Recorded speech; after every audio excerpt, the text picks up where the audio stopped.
El trayecto de Castrovirreyna a Santa Inés ofrece un singular panorama al viajero que gusta aventurarse por las montañas. No hay nada más hermoso y fascinante que el paisaje que ofrecen sus lagunas.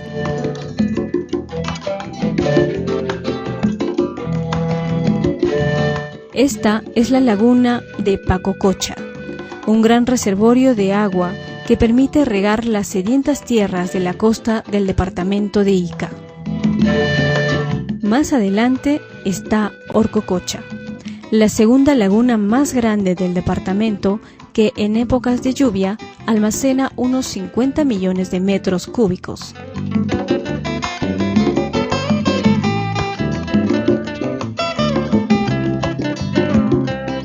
Uno de los atractivos que hasta hoy Castrovirreyna guardó con cierta discreción es San Genaro, un centro minero que viene funcionando desde la época colonial.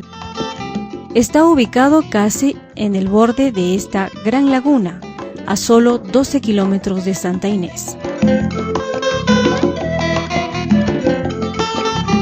Destaca por los trabajos de conservación del medio ambiente y más aún por un museo de sitio que los trabajadores han acondicionado en una de sus galerías. Un testimonio de los trabajos de la época colonial, republicana y actual. Aquí se pueden observar los antiguos muros coloniales, los maderos de quinoal que se usaron para el sostenimiento de su estructura, los mismos que se han mantenido firmes durante 4 siglos. Además de ser un monumento histórico, es un libro abierto para estudiantes relacionados en este tema, dado que los trabajos tanto antiguos como modernos están didácticamente explicados. Este museo de sitio se complementa con una sala de exposición que conserva herramientas coloniales recuperadas en el interior de las galerías, además de una variedad de muestras de su riqueza minera.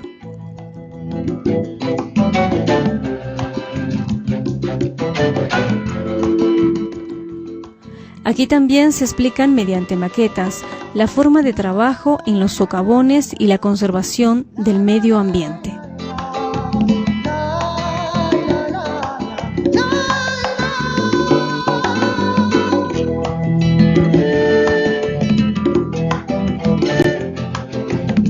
Dado que San Genaro es una compañía en operación, sus museos tienen un acceso altamente restringido. Su visita es previa coordinación. Para llegar a Huancavelica hay que recorrer 70 kilómetros desde Santa Inés. Como quiera que este singular poblado se halla entre las lagunas de Orcococha y Choclococha, el viaje se inicia bordeando la laguna de Choclococha. Este reservorio natural de agua tiene una superficie de 15 kilómetros cuadrados y se encuentra a 4.600 metros sobre el nivel del mar.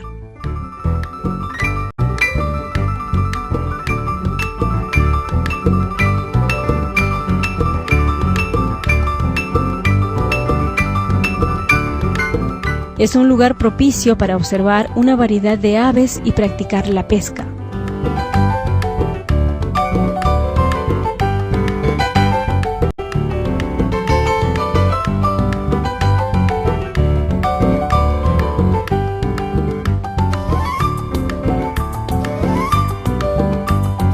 ...15 kilómetros más adelante se encuentra Pultoj, una laguna más pequeña que la anterior, pero igual de bella como las demás.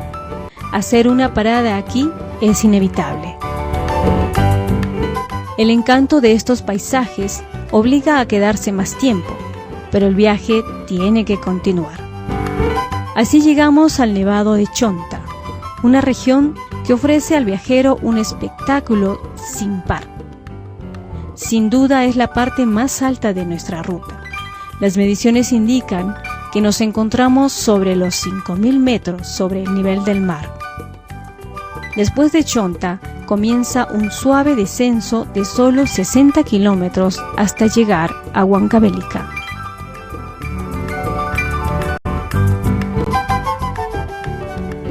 Faltando 13 kilómetros podemos hacer un alto para visitar un hermoso paisaje que muy pocos lugares del país pueden ofrecer.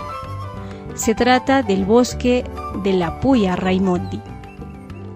Comprende más de 1 millar de plantones distribuidos en un singular paraje denominado Jayarapucro, que configura un delicado y exquisito espacio geográfico para el desarrollo de esta rara especie que solamente crece en algunos parajes de las alturas andinas del Perú y Bolivia.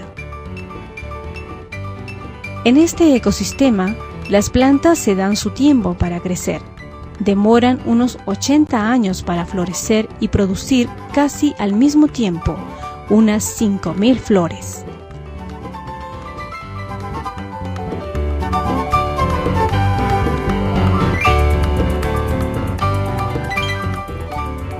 Después de esta última parada, solo quedan poco menos de 30 minutos para llegar a Huancavelica.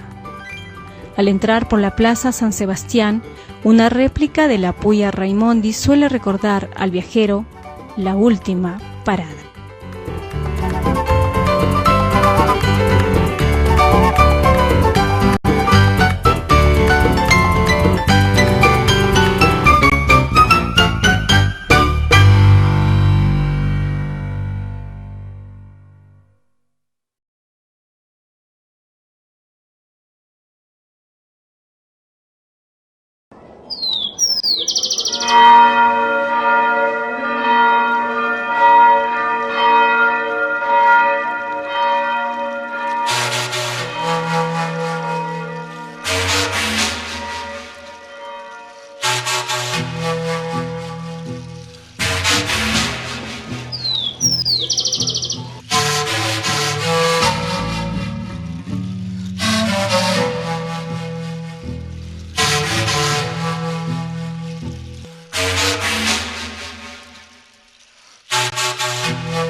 El circuito monumental de la ciudad de Huancavelica se inicia en la Plaza de Armas, que aún conserva su estilo colonial.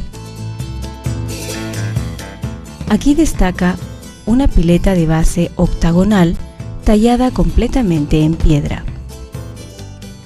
Sus dos fuentes superpuestas están adornadas con rostros de indias de cuyas bocas sale el agua.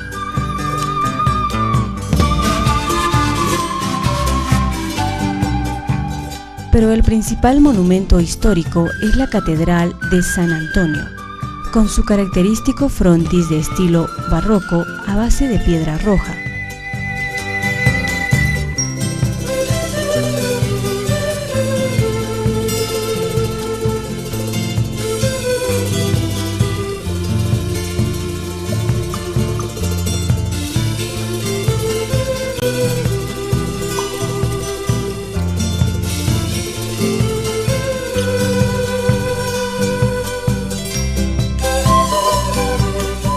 En su interior conserva los más hermosos lienzos al estilo de la escuela cusqueña, en armonía de sus bellos altares tallados en madera y recubiertos con pan de oro.